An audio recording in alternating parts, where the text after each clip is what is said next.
Hey, it's Monday, November 24th. Here are the big headlines. God help me. The big one for me has to do with the place where the rubber really meets the road, where people whose job it is, whose business it is to really price risk begin looking at something like AI. And in this case, they're looking at it and they're basically saying, no, thank you.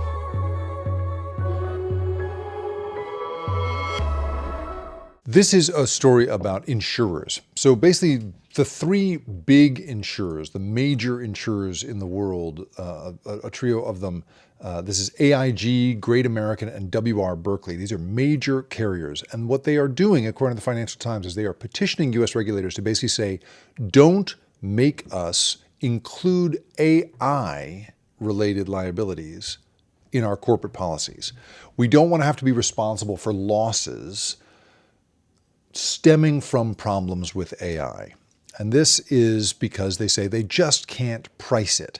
The Financial Times has really good reporting here on this. They quote an executive from one company saying, "We can handle a $400 million loss to one company.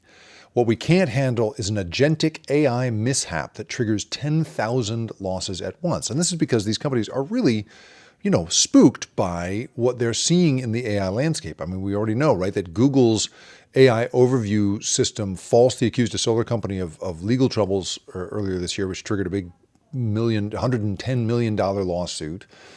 Air Canada got stuck honoring a discount that its chatbot totally invented because one of their customers brought them to small claims court about it. And, we've seen fraudsters going crazy, right? Creating all kinds of fake executives and, snookering people out of millions of dollars in video conferences and using all kinds of spear phishing techniques. All that stuff is happening to such an extent that these executives really can't handle it. But it is not just those individual things. It is the sum total of that. I looked at insurance quite a bit in the past when we were looking at this incredibly high instance of police shootings, right, of officer-involved shootings in which someone like a Breonna Taylor was killed. And one of the ways that gets brought under control is when the insurers come to the cities and say, listen, we can't pay, you're not going to be, we're going to have to raise your premiums to a level that you cannot afford as a municipality if these things continue. Insurance is really it's a backstop to a lot of things. You see the pricing of insurance when it comes to, climate related effects or the price of conflict and the risk to companies in conflict zones. This stuff is truly like the price of real risk. And the fact that these companies are saying, we don't want anything to do with it is a really powerful and important thing. Also in the sort of the business world, I've been waiting all day to see whether this executive order was going to get pushed out by President Trump. If you paid attention last week, you saw I had a summary. A lot of people were watching the draft leak that came out showing that President Trump was going to push an executive order that was going to basically erase state law around AI, banning it wherever possible. Well, Howard Lutnick, the Commerce Secretary, was in the EU and is trying to basically use the stick of tariffs to, get the Trump administration's way around the world. And one of the things he's trying to do, in addition to this executive order that we were watching for today, and I don't think it's come out yet, I'm still waiting, but he's pushing in EU and saying, listen, if you want us to lower steel tariffs, then you need to relax your tech rules. And of course, EU is the world leader when it comes to Western democracies around tech rules, right? It is the Digital Services Act in the EU that is really, sets the standard for Western democracies. It's a risk-based system that really, brings real fines and real legal teeth to regulating this stuff at a time when the United States is not regulating AI at all. And so the idea that Lutnick is out there trying to make them change their laws in order to get them a better price on steel and aluminum is pretty crazy. He says, if they can come up with, this is Howard Lutnick being quoted, if they can come up with a balanced approach to technology regulation, then we will, together with them, handle the steel and aluminum issues and bring that on together. So that is on the table. He said Brussels should, quote, solve outstanding cases against Google, Microsoft, and Amazon and create a framework that we are comfortable with. This is the government not saying, this is not a government that seems at all interested in regulating these companies. It's literally treating these companies as the responsibility of the administration to protect, which continues this theme of, putting money into a ballroom and paying homage to Trump with gold statues, as Apple's Tim Cook did, and suddenly the Commerce Secretary carrying these tech companies water for them in Brussels.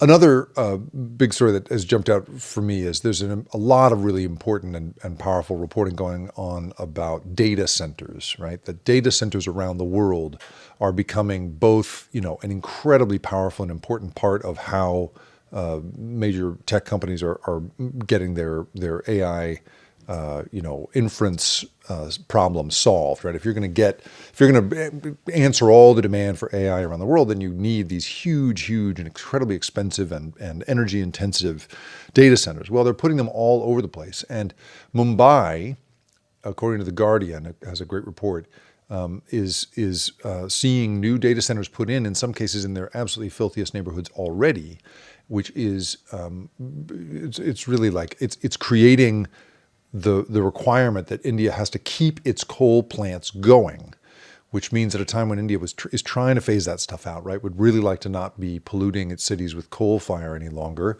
is having to keep them going. And it's that kind of thing. Here in the United States, we have the luxury of thinking that we're going to maybe move to nuclear, if we consider that a luxury. But in other parts of the world, that is not a luxury that they can afford. They can't necessarily swing that. And instead, it's driving them back toward 19th century deadly forms of polluting energy, and that is something like coal. Terrible. Excuse me. The last thing I'll just point out here is in an extra piece of just real, what are we calling this? Just the dystopia of all of this is there's a article in Business Insider by that's about Gen Z getting advice, basically saying that you can stand out in the job market in the world of AI by focusing on tasks rather than titles. I don't know if you saw that the Secretary of Transportation released this ridiculous video basically telling people that they need to be more civil when they travel. They shouldn't wear jammies and they should be nicer, and the age of civility needs to come back, and it starts with you, he says, at a time right when the margins on airplanes on air travel are tighter than ever, when these companies are cutting and cutting and cutting. I mean, I'm a 6'7" guy, and to see the deregulated airline industry jam these seats as close together as ever, the idea that I'm being asked to then be civil is crazy. In the same way, the idea that young people are being told, don't worry about your job title, just worry about the tasks, is the most cynical thing ever. I don't know when this is going to give, like when Gen Z kids are just going to basically say, like, never mind, I'm not doing this work anymore. But it really feels like we're close to it. It's absolutely insane to me. Last thing I'll point out to you is I did a couple of appearances on PBS and CNN last week. I think I have a couple more coming up this week as well. I hope you'll check them out. They're on theripcurrent.com. You can see those clips there. And I really appreciate you paying attention. We'll tune in tomorrow with more headlines, and I'll talk to you then. The Rip Current is produced and created by me, Jacob Ward. And if you liked this show and you want more content like this, go to theripcurrent.com, where I publish a weekly newsletter that covers these same sorts of stories of the big invisible forces that have us all in their grip. And if you want to really do me a favor, if you could go to where you have listened to this or watched it and like it, share it, or even better, review it. Holy cow, is that helpful? It's the best possible way for me to find a new audience. I really appreciate you being here. Thanks for listening.